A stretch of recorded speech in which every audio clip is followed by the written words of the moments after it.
adlaw, my fellow public servants, guests, our partners in media, ladies and gentlemen. Una sa tanan ang akon pagpasalamat sa kadyang oportunidad to speak before you, the august body of our 15th Iloilo Sangguniang Panlalawigan. It is indeed a good day for us to be gathered here this August hall.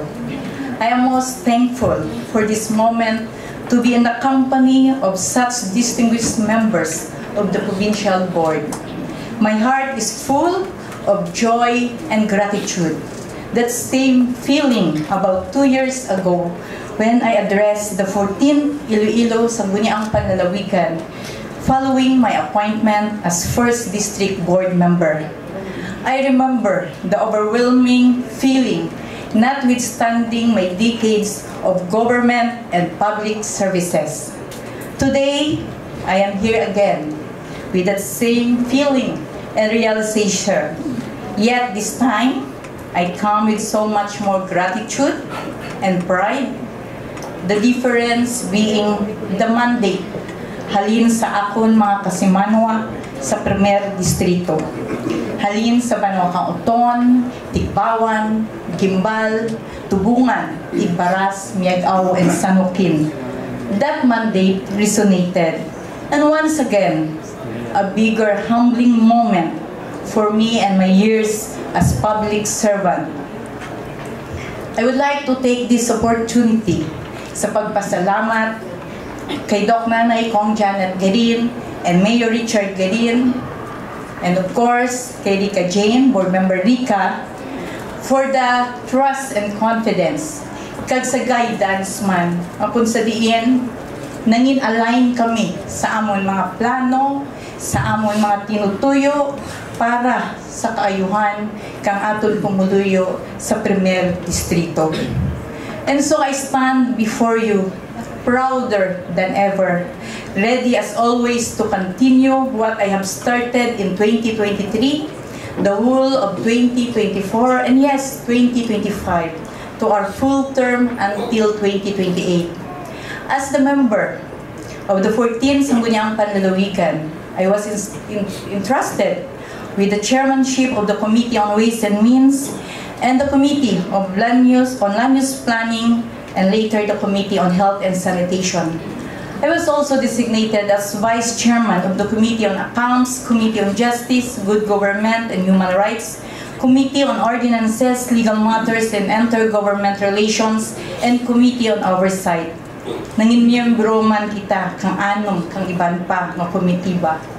Sa kabilugan, in those 2 years, dala naton the fruits of our collective labor that this representation most humbly led 13 zoning committee reports, 56 sa health and sanitation, 136 sa Committee on Ways and Means, kag 21 resolutions, 80 kas co-sponsorship. I am also happy to report that alongside and on top of this were the passage of 3 principal provincial ordinances. Provincial Ordinance Number 2023-300, an ordinance amending pertinent section of Provincial Ordinance Number 2017-145, Revised Revenue Code of the Province of Iloilo. Provincial Ordinance Number 2024-329, an ordinance updating the scheduled market values of real properties and other improvement relative to the general revision of real property assessment of the province of Iloilo. Provincial Ordinance Number 2024-318, an ordinance granting relief on surcharges and interest on local tax transfer on real property ownership.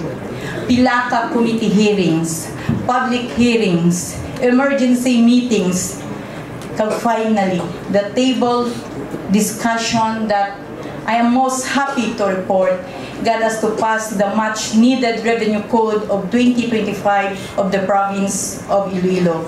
It was a collective effort and dedication that we as legislative partners of the executive managed to do. In this regard, may I happily share that our efforts emphasis of the updating the schedule of market values of real properties and other improvements relative to the general revision of real property assessment now made our province the example in the entire country. We are currently the only one to have this measure in place, kagaserbi nga best practice sa bilog nga pungsod. Indeed, together we can make it happen. I was a neophyte, baguhanon santo, entrusted to do the job. Yet, because of the clear direction set before me, kag sa suporta sa akong fellow board members and department heads of the Iloilo Provincial Government, I was able to give justice to the position granted on me. Now more than ever, I am positive that I can perform my mandate in the provincial board with more skill, with the same integrity and dedication.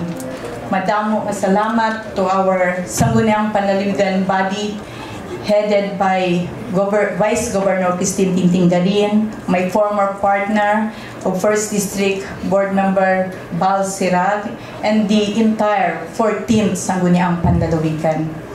Pagpasalamat that I bring with me as I become a part of the 15th Sangguniang Panlalawigan and alongside my 1st District partner, Board Member Rica Jane Garin, fellow board members, 2nd District, 3rd, 4th, and 5th Districts, our ex-officio board members, and of course our presiding officer, Vice Governor Lian Dibuque of this 15th Provincial Board.